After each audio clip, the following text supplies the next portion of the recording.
So the topic that I'm going to talk about is, which is a concern for most counselors when they initially start off, and that is how to start their first counseling session. And a lot of people get trained. They may have done various courses. However, they have this anxiety or fear or challenge, as to will I be able to do it?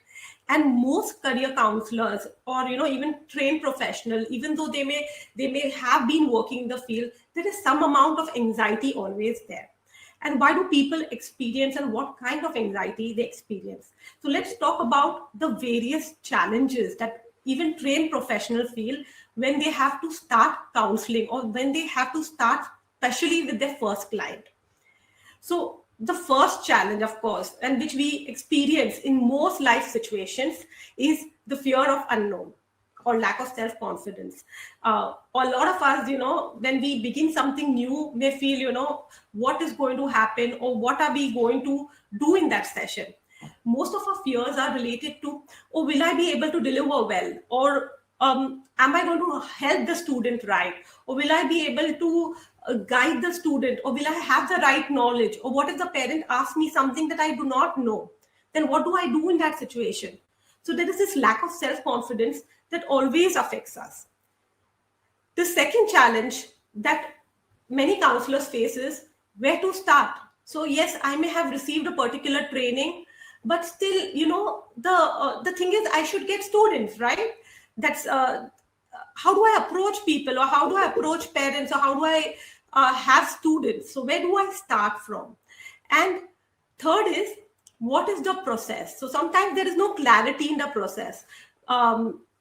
As you saw in the previous training, we spoke about one aspect, which is the career interest, the Holland's model. And however, there are many aspects, and there, as we said, it's a multidimensional model. Career counseling, when we use various assessments, we analyze it, and we follow a systematic process. So what I'm going to discuss is, how do we overcome these three challenges? The most important thing is, when we talk about overcoming challenges, is, of course, self-confidence. Okay? And self-confidence comes by acquiring knowledge. When you know what you're supposed to do, how to do it, you feel a lot more confident. Now, many a time what happens is, when you're a new counselor, you may think, I may not know everything. How is it possible that I will know about each and every career? What are the entrance exams? How long the courses are? Which university offers which courses? All that knowledge you may not have. But is it required that one should have all the possible knowledge? Yes, it is good to have knowledge, but you may not always have everything. But what you need to know is, what are the sources of knowledge? Can you guide the student right? So when somebody comes, do you have the right knowledge to deliver it? What is important is the skills of counseling. If you have the skills, you will be able to even give the knowledge. And the skills come by practice. The more you practice it, the more you get, the more you research, the more you learn, you acquire that knowledge, and you gain confidence. You can acquire knowledge, gain confidence also by, reading up a lot, taking up assignments, case studies. And the most important subject is yourself. So in any, before you counsel somebody else, one has to understand ourselves first. As previously spoken, the first step to career counseling is always knowing oneself, right? So when we talk about knowing oneself, you have to start with your own self. So you need to analyze yourself, understand your strengths, your weaknesses in terms of careers, what areas I'm interested in, what kind of person I am, what kind of personality I have, what kind of interest I have, what are my values, what are my career motivators, how I am emotionally. All that introspection is required. Now, that introspection you can do, of course, by yourself or with the help of somebody else. A more scientific way of doing it is through a career battery. You could do a career battery or a career test, a multidimensional career test on yourself, and try and understand, what I'm going to guide students. Can I guide myself first? Is it matching? Analyze yourself properly first, okay? And know yourself well. After that, in order to gain confidence, always counsel students. Okay, so now where will you get these students? And that's a worry, initially, because when you yourself are not confident, you are thinking, should I approach a student, and what if I don't do well? But you will have around you various your friends, your relatives, or in society there will be students available whom you will know. What you could do is you could offer, say, the first 5 to 10 students your service is free of cost, where you tell them that I have just undergone a particular course in career counseling, and I would like to guide you. I would like to guide you, and I'm sure students will be more open to it. And in that process, you learn a lot and you feel a lot more confident. And when you guide somebody well, of course, they will have something to share. And when they go through the process is helpful. They will also be able to give you a positive feedback about you. And step 5, in order to gain confidence, is to have a mentor. So when you are new into a field, any field, it is good to have somebody experienced, to have a mentor. And that mentor can help you and guide you. So when you do your first student or a second student or third student, I would always recommend you share it with your mentor, where you discuss the details of the student, their report, you analyze it in detail, what recommendations come out, what would be best suited in, what areas we should avoid. All that can be discussed with the mentor, or how you are going to go through the counseling process. Everything could be discussed with the mentor previously before you actually take the session. If you do this at least 3 or 5 times with your mentor, believe me, the 6th time you do it, you will feel confident about yourself. So these are some steps that one can do in order to feel confident and gain knowledge. Of course, the most important thing is also to know the process. Okay, so this is another challenge. Now I have gone through a training. However, what is the process that I need to follow? In the initial session, the process was very well explained. If you saw, the first part, it is about knowing yourself. Then it is about knowing options. How do I go about doing it? Then you make a proper action plan. This process I'm going to simplify for you. Okay, so the first step, when we talk about knowing yourself, okay, when I say knowing yourself, not knowing you, but knowing the student, okay, in terms of which careers are best suited. So for that, before you even go to an assessment, or you use a multidimensional model, or you use a psychometric assessment in order to understand the student, you first do a pre-counseling session. Now, what is this pre-counseling session? A pre-counseling session is a session which you take initially with a student in order to understand the student well. Okay? And in this pre-counseling session, what do? You do not speak. You listen. You ask right questions.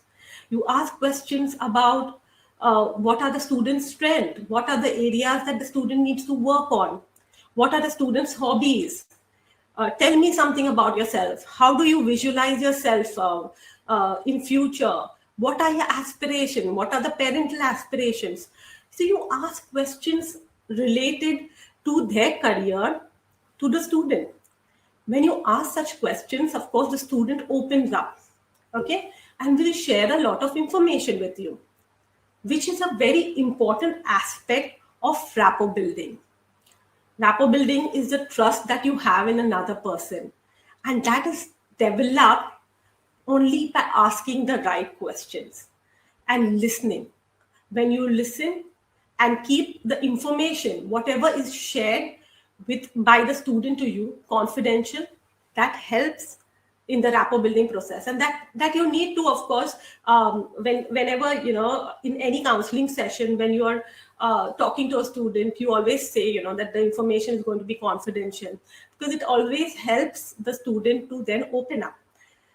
So the rapport building is an important aspect, because it gives confidence to the student in you. And you need to give confidence to the student by saying that, okay, I'm going to help you in this process. And no matter what stage you are at, maybe you are at a confused stage now, but we are doing this process and we will help you. By the end of it, hopefully you will have a good idea which career path you should get into. Now, so we spoke about the pre-counseling and rapport building, which is what the student says about himself when it comes to knowing oneself. But a scientific way of knowing oneself is, of course, a career report, okay, or a psychometric assessment.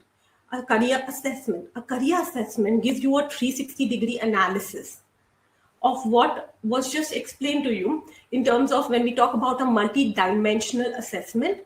It measures one on interest, personality, aptitudes and skills, work motivators, values, work values, and based on emotional quotient, based on everything, there are various careers that are recommended, whether they are good choice or good options for them. So you do a 360-degree analysis. Once you do an analysis, that analysis is done, of course, in the form of a career report. And after that, you have a one-to-one counseling session with the parent and the child, or depending upon who your client is, whether it's a professional, then you may have it alone, or whether it's a student, then sometimes you have it with the parent. And depends upon the age of the student, whether they want a parent to be present or not. So based on that, you will have a counseling session. And in the counseling session, you discuss the report, you discuss what are the best options, you analyze each and everything, and you explain in a very scientific manner as to what recommendations come and why they are recommended and what is best suited. And you match it with the student's aspiration and whatever the student has shared. It is very important that the last step, which is, and many career counselors miss out on it, is making an action plan for the child or an education part. An action plan is basically an execution plan for the student, where you mention, okay, so at the end, after you have done the entire analysis, which are the best recommendations and what are those 3 careers or 4 careers that you both have concluded, what they are about, how long the courses are, what are the bachelor's courses, or what are the master's courses, what are different specializations in that career options, how long the courses are, what is the entrance exam. All that information is provided in a document at the form of an action plan.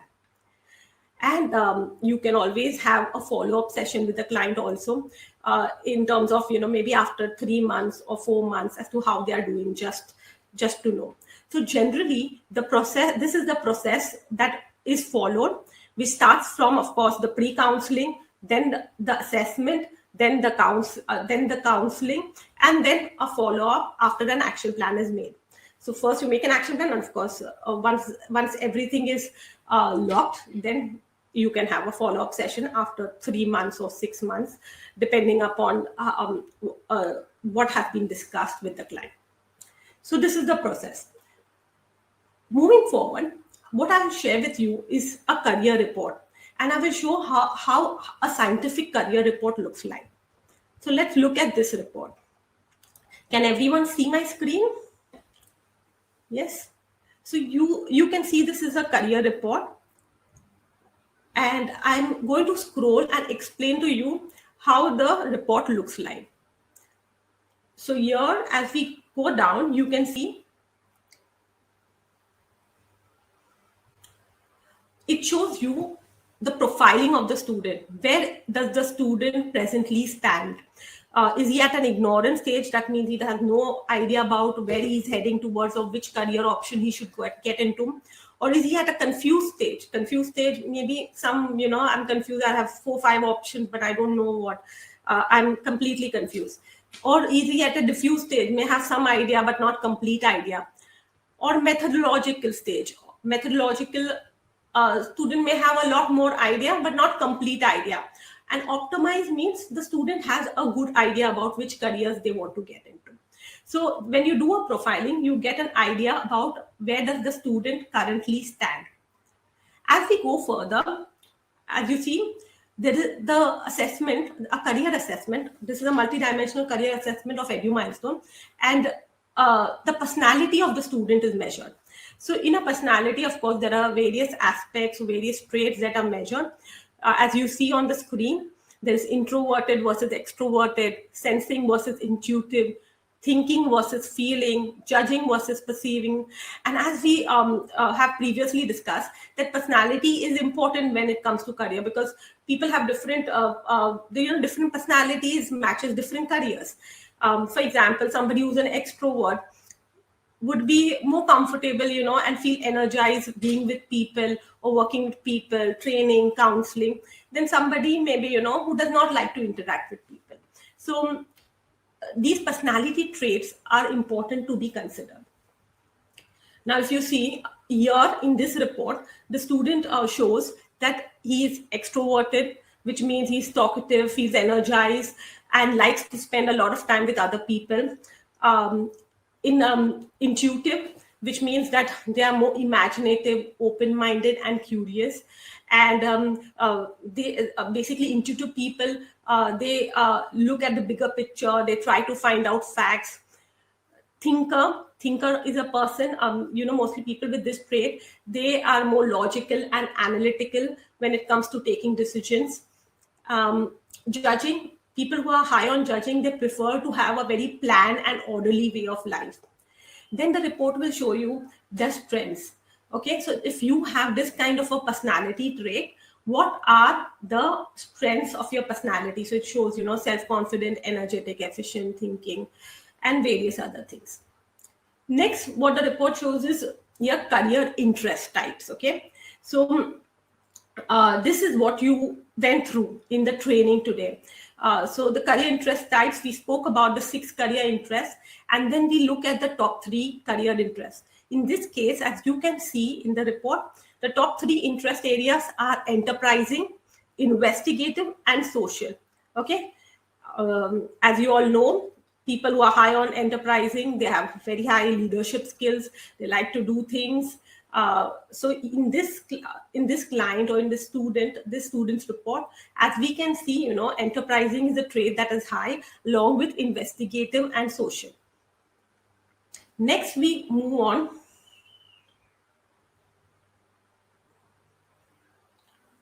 to career motivators. Okay, so the report shows career motivators. It means what motivates them in terms of career.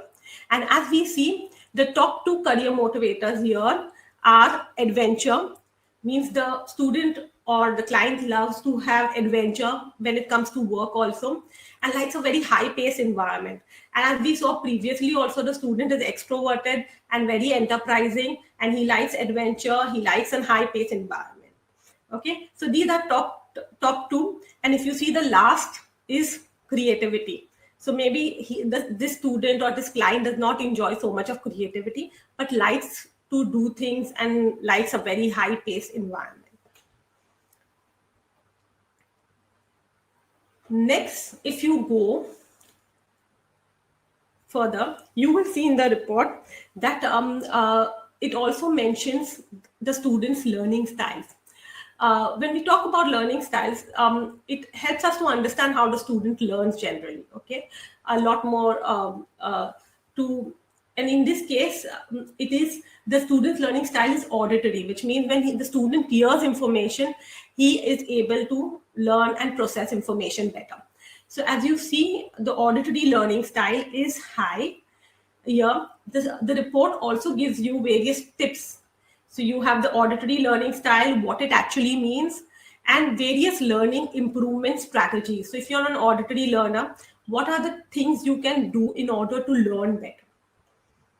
Okay. Next in the report, you will see skills and abilities. As we said, in a multidimensional model, it is important to know about interest, personality, but it is also important to understand what are the students' present level of skills and abilities. So here you can see various skills are measured. Numerical ability, the ability to deal with numbers, understand numerical data. Logical ability, it is basically how well you are when it comes to analytical information. Verbal ability, which is your communication skills, or how good you are with maybe your verbal and written communication.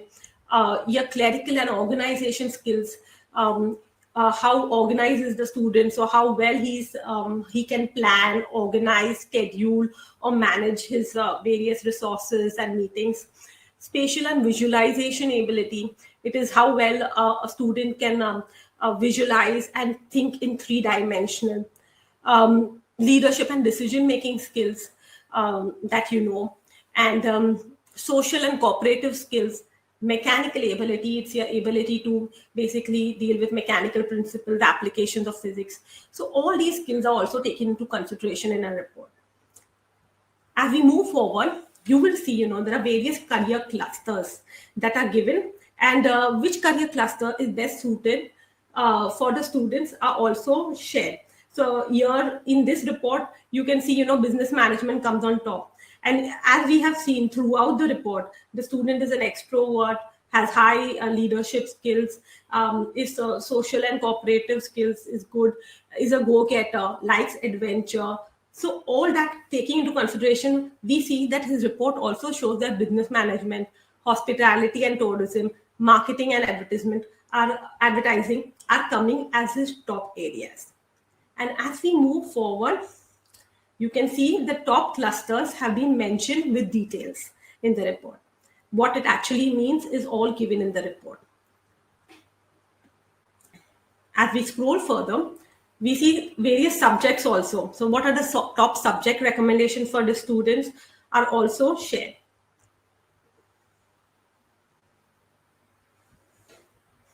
And last, we come to the career paths. So as I was sharing, when we talk about the process of career counseling, it is important to know the career paths, which careers would be best suited for the student, and then make an action plan. So this is the last but the most important bit, because here you see, all the career paths that are best suited for the students are mentioned.